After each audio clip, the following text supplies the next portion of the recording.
Morning students, आज आपने thumbnail देख के तो पहचान लिया होगा। आज हम बात करने वाले हैं मेंस्ट्रुएशन और जो है क्लास 6 के लिए, और इसमें भी जो हमारा स्पेसिफिक टॉपिक है perimeter and the area.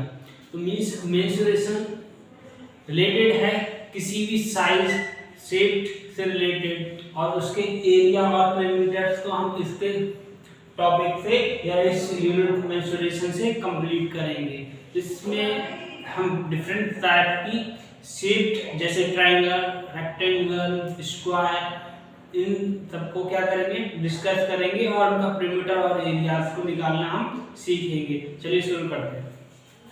Okay, तो सबसे पहले हम बात कर लेते हैं पेरीमीटर की। पेरीमीटर होता क्या है?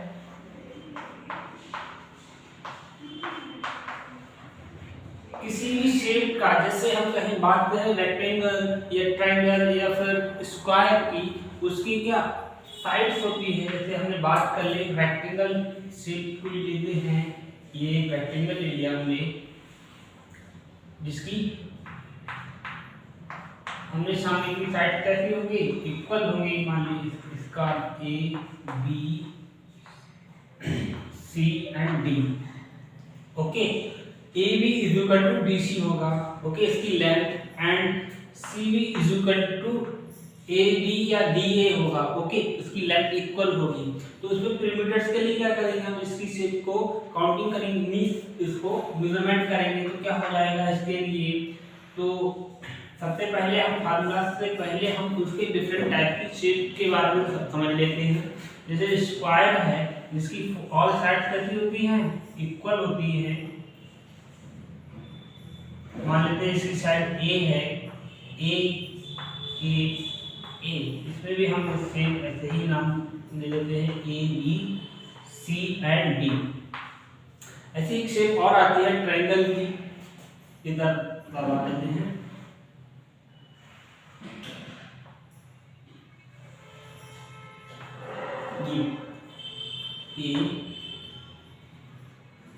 A B and C. Okay, इसमें भी ऑल साइड्स कैसी होंगी, इक्वल होंगी। ओके, इस all sides are equal triangle. तो हम बात कर लेते हैं पेरीमीटर्स को निकालने के लिए फार्मूलास होते हैं अलग अलग शेप के लिए। जैसे रेक्टेंगल के लिए 2al, सॉरी ये रंबिंग हो गई, 2a प्लस b हो जाएगा। ऐसे ही इसके लिए स्क्वायर के लिए हो जाएगा 4a। ऐसे ट्रायंगल के लिए अलग अलग शेप के लिए, क्योंकि ट्रायंगल्स में क्या होता है कि ऑल साइड अगर इक्वल्स हैं तो हम 3a लगा देंगे, अगर टू साइड्स इक्वल हैं तो उसके लिए डिफरेंट फार्मूला हम क्या यूज करते हैं। चलिए हम इसको करते हैं शुरू। आप चाहें तो इसका एक स्क्रीनशॉट ले सकते हैं। ओके, चलिए जरा से शुरू करते हैं इसको।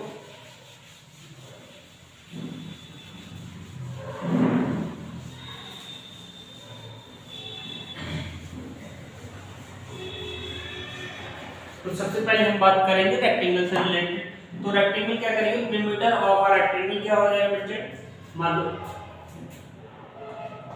पेरीमीटर ऑफ रेक्टेंगल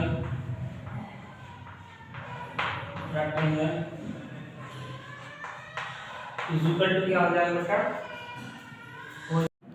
तो perimeter of rectangle is equal to क्या हो जाएगा बच्चों, देखो एक साइड ये एक साइड ये, दो साइड क्या हो जाएगा, लेंथ की हो गई भाई l हो जाएगा, ठीक है।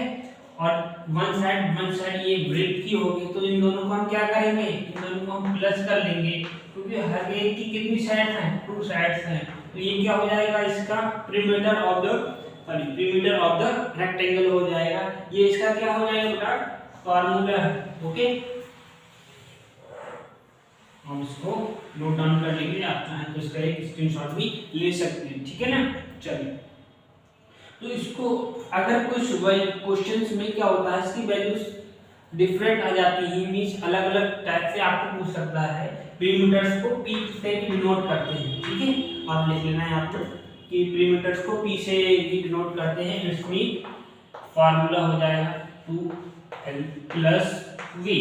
ओके, ये ये फार्मूला किसके लिए है? रेक्टेंगल शेप के लिए है, ठीक है ना।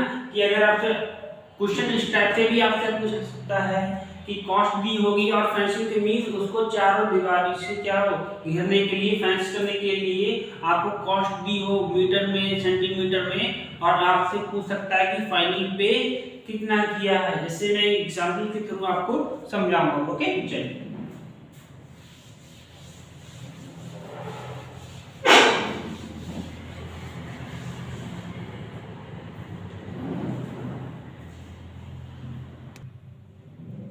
क्वेश्चन करने से पहले थोड़ा और भी शिफ्ट के बारे में डिस्कस कर लेते हैं।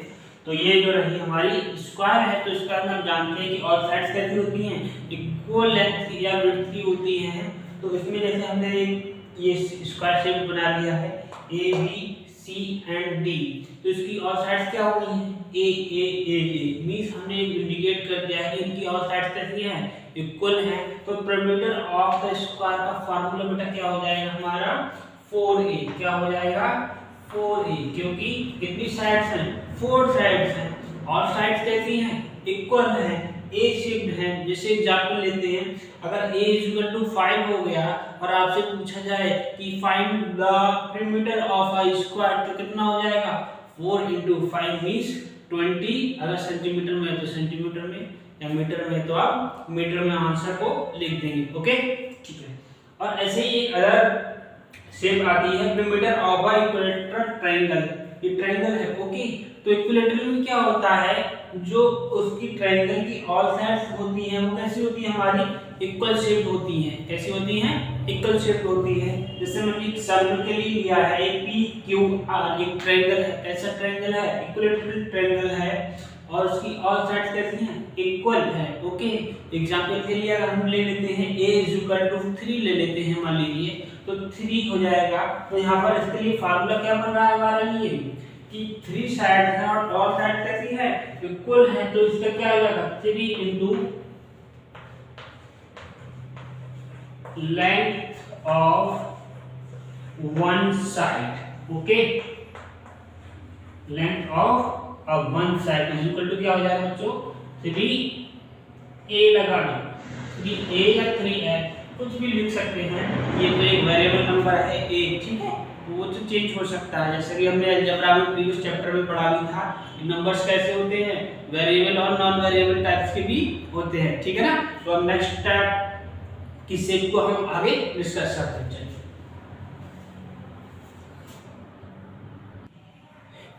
ठीक है, तो अब हमने ये नेक्स्ट टाइप का ले लिया है बेटा, एक पेंटागन शेप। पेंटागन मींस होता क्या है, पेंटा मींस मैथ या साइंस में पेंटा के लिए बोलते हैं 5, मींस जिसकी 5 हो साइड्स हो, ठीक है। गन मींस आपने समझ लिया है ज्योमेट्रिकल शेप क्या है, उसकी 5 साइड शेप हो।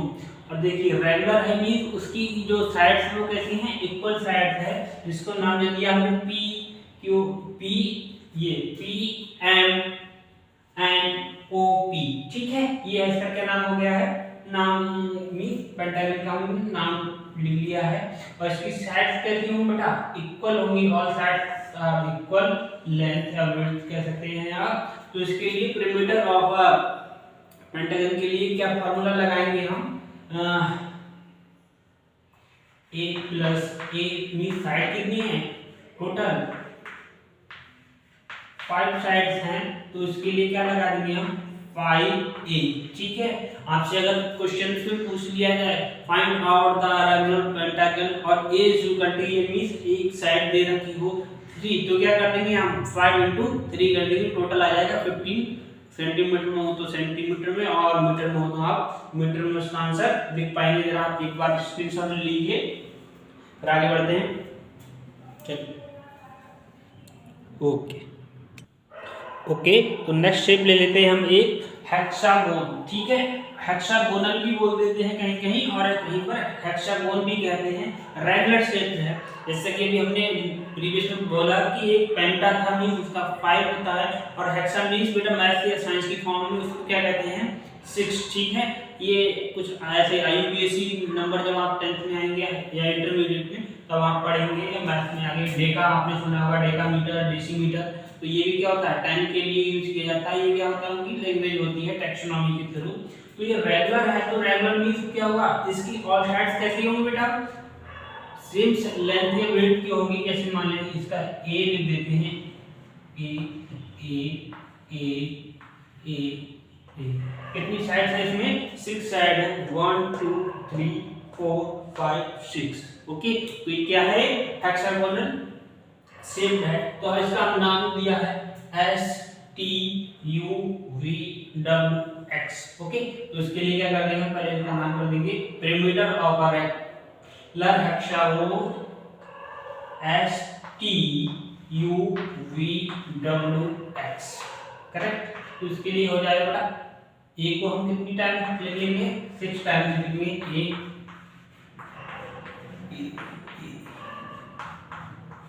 ओके, तो एक बार ये 6 टाइम्स हो गया 1 2 3। ओके करेक्ट, तो 6 ए हो जाएगा इसका फार्मूला। ठीक है, आप एक बार इसका फिर से स्क्रीनशॉट ले लीजिए, ये हेक्सागोन वाला। ठीक है, चलिए नेक्स्ट स्टेप ले लेते हैं हम अपनी। ऐसे ही हमने आपको एक प्रीवियस में बताया था कि ऑल साइड्स जो ट्रायंगल्स में होती हैं वो इक्वल होती हैं, लेकिन मैंने आपसे ये भी कहा था कि एक ट्रायंगल ऐसा भी होता है जिसकी क्या होती है, 2 साइड इक्वल होती हैं और एक साइड डिफरेंट लेंथ या ब्रेड्थ की होती है। जैसे अगर हम उसको बोलते हैं इंग्लिश में आइसोसेलेस ट्रायंगल। हमने जब ट्रायंगल के बारे में प्रीवियस पढ़ा था तो आपको बताया भी था। तो ऐसे ही हमने एक ट्रायंगल लिया है JKL। ठीक है, तो जिसकी 2 साइड्स कैसी होंगी बेटा, इक्वल लेंथ की होंगी। मान लेते हैं ये वाली साइड्स कैसी होंगी AA और ये हो जाती है B। तो इसके लिए क्या हो जाएगा, सॉरी ये ग्रुपिंग हो रही है बार बार। ठीक है, पेरीमीटर ऑफ आइसोसेलेस ट्रायंगल का क्या हो जाएगा बच्चे, ये हो जाएगा हमारा 2A plus B। ठीक है, क्या हो जाएगा 2A plus B। जैसे यहाँ पर एक क्वेश्चन को अगर हम पुट डाउन करें कि एक ट्रायंगल है जिसकी जो कैसा है आइसोसेलेस ट्रायंगल है और इसकी 2 साइड्स क्या है AA 3 सेंटीमीटर की है, ये मान लेते हैं 3 सेंटीमीटर की है, तो ये भी कितने की हो जाएगी 3 सेंटीमीटर की। और ये अगर 5 सेंटीमीटर की है तो बताओ, हाँ तो बताओ कि इसका जो है पेरीमीटर कितना होगा। तो हम एग्जाम्पल के फॉर्म में ले लेते हैं, इसको क्या हो जाएगा 2 × 3 + 5, ये हो गया 2 × 8 मींस 16 सेंटीमीटर में है, तो सेंटीमीटर में इसका आंसर हो जाएगा। ओके, तो अभी आज के हमने जो लेक्चर है इसमें पढ़ा कि इसके शेप के बारे में और इसके पैरामीटर्स के बारे में पढ़ा, और नेक्स्ट क्लास में हम पढ़ेंगे उससे रिलेटेड क्वेश्चंस को। तो अगर आपका कोई भी डाउट हो तो आप कमेंट कर सकते हैं, और अगर कहीं भी आपको प्रॉब्लम हो रही है तो वीडियो को